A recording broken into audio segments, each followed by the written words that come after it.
Mm-hmm. Sarah. Ikadav, Iskadav Shemay Shemai Rabba Rabba, Yama Yama Tivra Kirutev A family's history will echo from generation to generation as stories from the past are retold. My grandparents are survivors of the Holocaust. Here is their story, a story of bravery and resilience and the obligation to remember.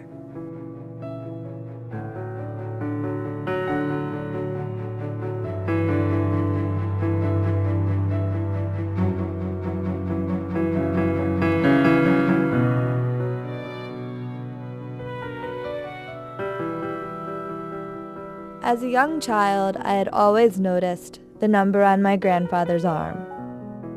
What did it mean? Why didn't all grandfathers have a number? What made my grandfather different? Only when my grandparents were interviewed as part of the Steven Spielberg Shoah project in 1996 would I find out. I was 8. It's a special day for me to be with my family together and this holiday of Passover.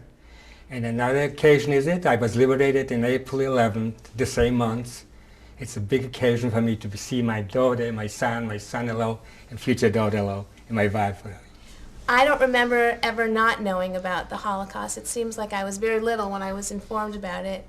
And now I see that my children are getting to an age to, at least one of them, to be able to appreciate what her grandparents went through. And today she had a special meeting with her grandfather where they shared a book, and she's beginning to learn. And she would like to just say a word about how wonderful that was.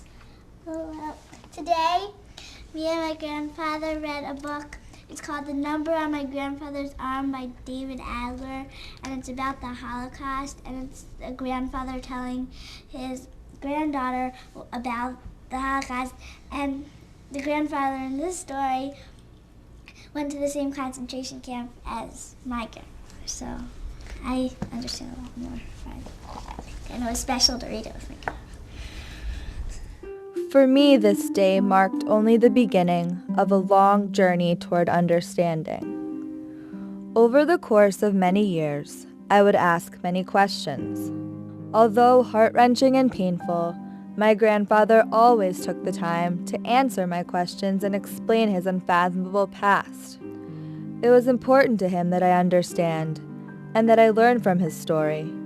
But as much as I tried to understand, I often felt lost. I knew where my grandparents came from. I knew about what they had suffered, but everything seemed so far away, so distant, so difficult to relate to. In July 2005, my family took a trip with my grandparents to their hometowns in Eastern Europe.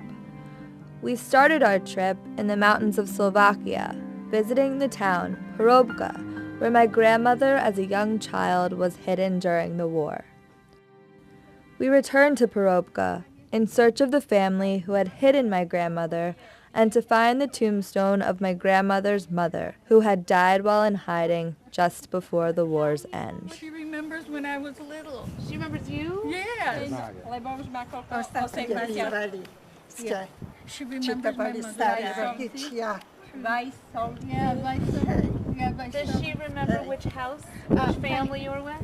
The family? Which house I was in. Which family? Či si pamätáš, že ktorá rodina, v ktorom dome bývali? Hello. Zdravím vás. Thomas, you explained to her? Yeah. Relika? Yes. Relika.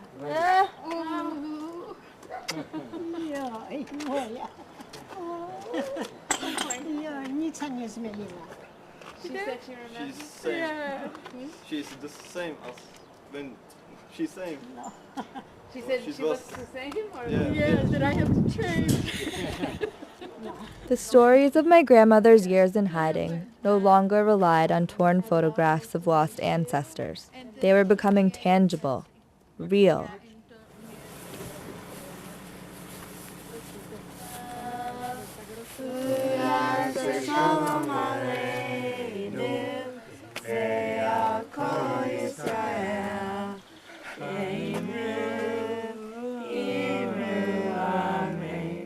Yeah. Shalom, Yaseh Shalom, Shalom Aleinu, Yaakov Yisrael. Yaseh Shalom, Yaseh Shalom, Shalom Aleinu, Yaakov Yisrael.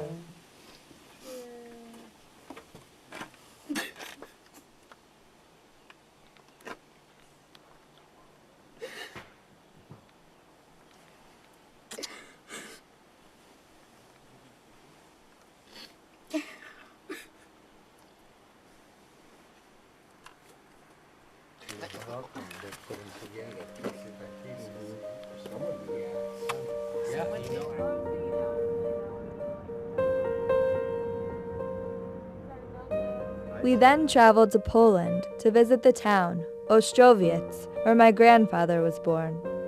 While 20,000 Jews had lived in Ostrowiec before the war, not one remained. I remember when the war started, and a few weeks later when the Germans came in, and I didn't know it was Germans because England and France supposed to help Poland against the Germans. So marching in soldiers. So I went to the other side of the street, and where they're marching through the soldiers, I saw the swastikas. I knew very exactly that they're Germans. So at that time I started feeling that something really close is coming to us. Something very bad is going to come. The Nazis murdered both of my grandfather's parents and 4 of his siblings. Only my grandfather and 1 brother survived the initial liquidation of their town by working as slave laborers in a nearby work camp, Blizhen. We visited this work camp, where my grandfather spent months before being transported to Auschwitz. Slowly, the stories were coming to life. But it was not until our last stop, Birkenau, Auschwitz, the death camp where my grandfather had been a mere 60 years prior, that I began to fully grasp the enormity and horror of my grandparents' past. The train's coming into this big door. I think I went straight through, and there was built high podiums, so the SS was standing so they can see everything that's going on. Some prisoners with uniform came and opened up, and we got out. They told us right away what's going on. And we saw what happened. At night we saw 4 crematoriums, and the sky was all red from burning smoke coming out of the chimneys. That was number that toured in Birkenau, Auschwitz. Those are the people they were leave for work, and other people which went to gas chambers with no numbers given at all. And my number is B2247. In the quarantine, we cleared out the sickness what I have on my skin. They brought us here in, and that was the What is this? barracks. They kept us. D-Lager. No, D-Lager. It was named D-Lager, but we could see. How many people slept in? Oh, they were very close. Everybody was like being like, hey. 4 in a bed? Or more than 4. We were laying on the barracks, and some at night they came in with this as a flashlight, and they took people down to send the crematorium. So next to me was laying a boy. He looked around, he was gone. So unbelievable. He didn't pick me, he picked him. So I thought, who's taking care of me to stay alive? A little bit more, a little bit more.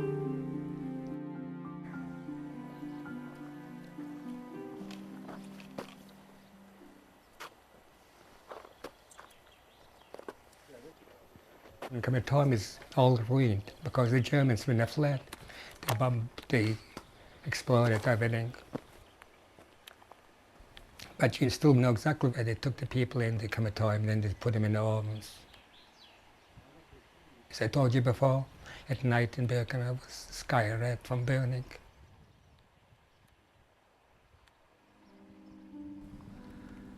This never got out of me.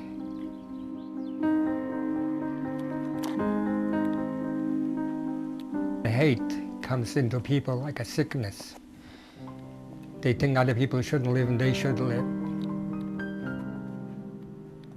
And if if we allow this to happen, it's still going on even now after 50 years. We still see what's going on in the world. Still coming out of sick people that want to hate, want to destroy, want to kill. It's unbelievable. People don't learn nothing, listen. But hopefully the majority will learn. We should never let this happen again.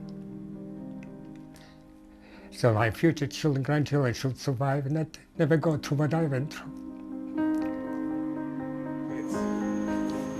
I know you know something about what happened here, but now what you came here, it's unbelievable. You got so much to learn about it, what happened, that you never forget it. As the last living link to survivors of Auschwitz and the Holocaust, it is my generation's responsibility to tell the story of our grandparents. No other generation can ever touch a forearm branded with a numbered tattoo. No other generation can ever walk through the barracks of Auschwitz, personally accompanied by stories of what it felt like, what it smelled like. We, the third generation, have the obligation to transmit our grandparents' stories to the world and to future generations. May we never forget. You should remember those people which died here just because they were Jewish people. They didn't do any harm to anybody just because they were born Jewish, had to be guests. Shalom aleinu, Kol Yisrael, Ve'imro, Amen. Yaseh Shalom, Yaseh Shalom, Shalom Aleinu, V'al Kol Yisrael, Yaseh Shalom, Yaseh Shalom, Shalom Aleinu, V'al Kol Yisrael.